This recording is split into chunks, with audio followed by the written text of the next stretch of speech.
loves, and welcome back to another episode on the Unfiltered Beauty Edit. For the podcast today, we're going to be talking about 3 incredibly key anti-aging and beneficial skincare ingredients, why they're good and what to look for. It sounds a little bit sciencey to say because it could change literally your whole entire skin. And we're talking about retinal, A-L, not retinol, but retinal with an A because it is the powerhouse that your skin is just in need of. Okay, so let's firstly go into the difference between retinal and retinol because I know that this can be a little confusing, so let's just clear that up. Retinal or retinaldehyde is a different form of vitamin A. It's actually one step closer to the active form on your skin that your skin uses. So it's a retinoic acid. I know this is so sciencey, but it means it works faster with like few steps and it gives you a more efficient result. Here's the thing, as we get older, especially after 30, hence why we're talking about it today, our cell turnover slows down. I've mentioned this previously before, we've touched on retinol before. It causes dullness, fine lines, uneven texture, breakouts that seem to live much longer on the skin than they potentially used to. And vitamin A derivatives like retinol speed up the cell turnover. So they basically help your skin to behave younger, which is exactly what we want. Unlike prescription retinoic acid, which can be quite irritating, retinal gives you the results with less redness, less peeling, and a lot less downtime. So it's like the sweet spot between like gentleness and effectiveness, essentially. Now let's get into why it's different from retinol. So retinol needs to be converted twice by the skin before it becomes active. Retinal only needs one conversion step, so essentially the retinal is about 11 times faster and more potent than retinol, but still obviously suitable for sensitive skin if you use it correctly. If you have tried retinol before and found it's maybe either too weak or maybe too irritating, then retinol could be the answer. Right, now let's get into the benefits of retinol. So this is why I'm personally really obsessed with it, and I feel like everyone should be introducing it into their skincare routine. So it boosts collagen production, helping to firm and plump the skin. It smooths fine lines, especially like your forehead and your under eye creasing, which again is just a bonus. It improves the skin tone, the skin texture. It brightens up the dull skin. It fades dark spots. It helps fight breakouts. And yes, in your 30s, we can actually end up dealing with them a lot more often. And it supports the barrier repair. So especially when paired with like your hydrating ingredients and barrier restore creams, it's like a super product. So this is how personally I would choose to introduce it into the skincare routine. So always start slow. Even though it's super gentle and it's good for sensitive skin, you want to be starting maybe once or twice a week at nighttime, and then always follow with like a gentle moisturizer or a moisturizer oil. And in the morning, you have to be applying SPF. There is no exception to this because your skin is going to be a little bit more sensitive to the sun, and it's going to defeat the whole purpose of using retinol if you just skip the SPF, especially while we're in summer, guys. So pair it with a barrier repair cream serum. This is kind of my tip, like a hot take tip. Thinking like ceramides, niacinamide, peptides, the things we mentioned in the previous episodes. It's a combo. It's a magical combo. Now, I started using retinol a couple of nights a week after I turned 30, and honestly, I noticed a difference even within a couple of times using it. I probably noticed a significant difference within maybe a month, and my skin was just so much more glowy. It was really, really smooth. It felt tighter. It felt like makeup sat better. I had reduced breakouts. I didn't get really itchy, dry skin. And yes, I am terrible for like fluctuating with my routine. So there'll be times I just like go through periods of not using it as often, and then times where I definitely use it all the time consistently.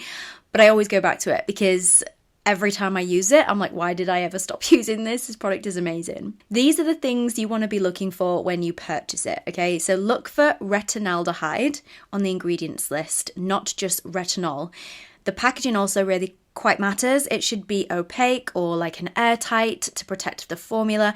Start with a really low percentage. So I always recommend perhaps like a 0.05% if you're new, and then going up to like 0.1, 0.2. A few really good brands that do great retinol is like, for example, Medicate. They do the crystal retinol. Aven do one.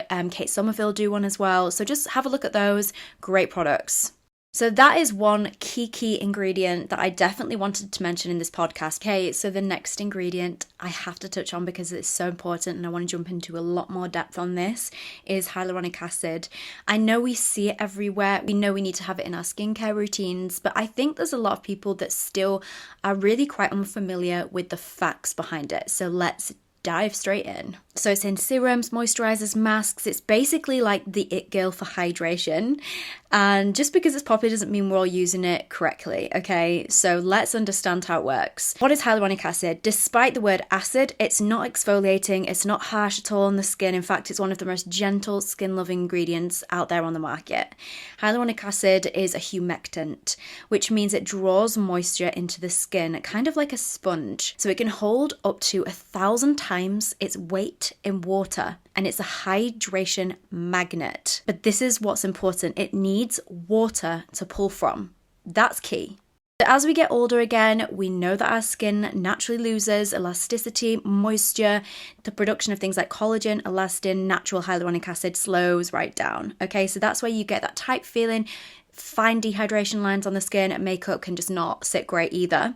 So hyaluronic acid helps to plump the skin, it smooths out fine lines and gives it a really dewy, healthy look whilst adding hydration. Okay, so here's the thing. If there's no moisture in the air or on your skin, it'll pull moisture from the deeper layers of your skin instead, which will leave you essentially drier than when you started. So this is the trick. Apply it to damp skin and seal it with a moisturizer, serums, or a facial oil. Think of it almost like a sandwich, like a hyaluronic acid sandwich. The hyaluronic acid goes in the middle.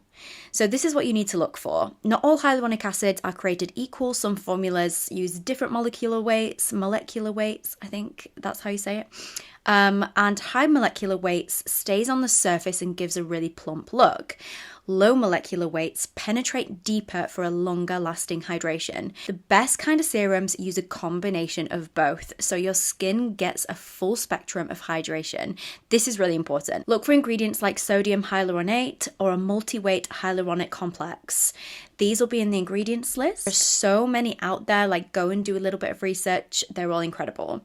So I really love the Thayers. This has got 80 hours hydration. I love the Vichy Mineral 89. This is really lightweight. It's like a gel hyaluronic acid. It's beautiful. La Roche-Posay, they have a B5, which is hyaluronic B5. Perfect for dry or compromised skin barriers as well. And I'll give you a few more tips of like how to get the most out of it, I guess. So like I said before, you want to be using it on damp skin. So whether this is straight after applying cleanser and rinsing or spraying like a water mist on the skin, you then want to be applying the hyaluronic acid and then sealing it straight away with a really nice hydrating moisturizer. You don't want to be overdoing it as well, so like too much can feel almost like sticky and just sort of sit a bit more on the surface. And you want to be watching the climate that you're in. So in super dry environments, you want to be using an occlusive product like a balm or a face oil on top. And then in like really humid areas, you know, you have more freedom. So that's the second like key ingredient that when you're over 30 or before or after, you really have to be looking out for. It's an incredible product. All right, so the third ingredient that is incredible for skin over 30 and gives really deep hydration is glycerin. So this is a powerhouse humectant. It's a bit like hyaluronic acid. Glycerin draws water into the skin too, but here's the kicker. It's even better at retaining moisture in harsh, dry conditions because it doesn't evaporate as easily as hyaluronic acid can. So it's a really good skin barrier loving ingredient. It doesn't just hydrate, but it also supports the skin's protective barrier, helping to keep irritants out but moisture in. So again, essential for aging and sensitive skin. This also plays really well with other ingredients. It works beautifully alongside hyaluronic acid, ceramides, peptides, niacinamide, you name it. It's like the best friend in your skincare routine. Not a lot of people really talk about it. It's suitable as well for all skin types. So dry, oily, acne prone. It's just gentle, non-comedogenic, and yeah, it's something definitely to look out for. So other products that are really great for glycerin content is the La Roche-Posay Toleriane Ultra. So this is really great as well for sensitive skin. The Inky List Polyglutamic Acid and the CeraVe Moisturizing Cream. And then also, on my personal fave, the Dr. Jart Ceramiding Cream. So all of these are really great products, but there again are many more on the market. Just look out for it, because if you then layer a glycerin over your hyaluronic acid and a beautiful moisturizer over top, you have a winning combo. So please let me know if you want to hear any more details about skin loving ingredients, how they work, what to look for, because I would love to go into more depth on that. But hopefully this helps you guys and helps when you're choosing skincare products and looking at ingredient lists. And yeah, I hope you guys found this really useful. A little bit of a shorter podcast episode this week, but again, quite an informative one, super valuable. And I just wanted to let you guys know as well, I do also now have my broadcast channel on Instagram, so you guys can join me over there and have some behind the scenes chats and see new releases and all the things going on there. And I also have kickstarted my YouTube channel. There is 2 post videos of my makeup organizing and decluttering, which I'm sure you guys will love. And there's also some makeup and skincare tutorials on there and some in-depth information. So if you want to hear more of me or you want to see more visually, then just head over there, and I'll see you in next week's episode. Bye guys.